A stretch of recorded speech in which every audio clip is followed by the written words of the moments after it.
Thursday, I want you guys no later than 5:15, San Mateo. It's afternoon soccer practice for a group of teenagers in San Mateo. It's something many young people take for granted, but for these players, it's a change of life. Some have arrest records, but ever since we've started this program, we haven't had any of our boys run into that problem. San Mateo police officer Keala Keana Aina is the city's school resource officer. When he first started at San Mateo High School, he noticed the kids were hanging out, wearing the same colors. One of the administrators handed me a list and said, these are the people you need to keep an eye out because they've caused us trouble in the past. And looked at the list, looked outside the window, and there was quite a few names on the list as there were outside the windows. Felix Villegas was one of those kids. His mother was getting calls from teachers. He'd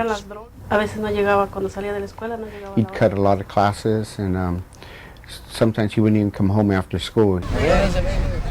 Police met with the kids to find out what they wanted to do besides hanging out and getting into trouble. Once they started trusting us, they said, well, we want to do soccer.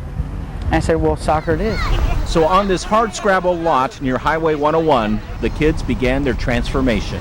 They wanted to make sure that what I was preaching was real, that I wasn't just blowing smoke at them. It was a rough start.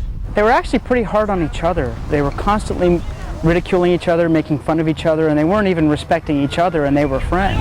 Other gang members often came to the field to try to intimidate the players. But at this practice, several police cars are parked nearby, a warning for those looking for trouble. Luckily, we've never had any full-on gang fights or violence here on the field. Our boys have done a tremendous job of controlling themselves when those situations do occur. When they're in that gang culture, sometimes you can't afford to be a kid, or you can't be a kid, and now they're just kids again, and they're enjoying soccer and other activities outside of that gang culture. After each practice, the players write down their goals on and off the field. Felix wanted to be a goalie. With a lot of work, he lost 35 pounds and now has the position. But more than that, he turned his schoolwork around and graduated. My coach encouraged me to do better in school and all stuff, so I did. On this day, the team is playing its first home game against a league team from San Bruno that's won 2 championships. They're fearless out there. They look at the other team and say, you know what? We know we can do it. We can beat anybody. And they've come together as a group and they do it. It's their first time playing on such a nice field. In the stands, Felix's mom and sister. They're wearing new uniforms bought with community donations.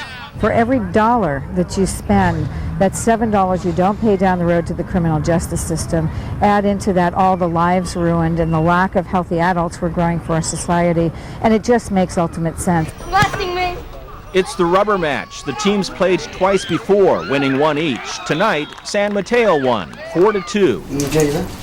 But the real victory is off the field. Felix says he wants to go to Skyline College. His life has turned around, as has his attitude toward police. They were bad. And now, what do you think of the police? They're cool. There you go with it, Juan. Soccer may not be the only answer for these students, but it certainly appears to be one of them. In San Mateo, Ken Wayne, KTVU Channel 2 News.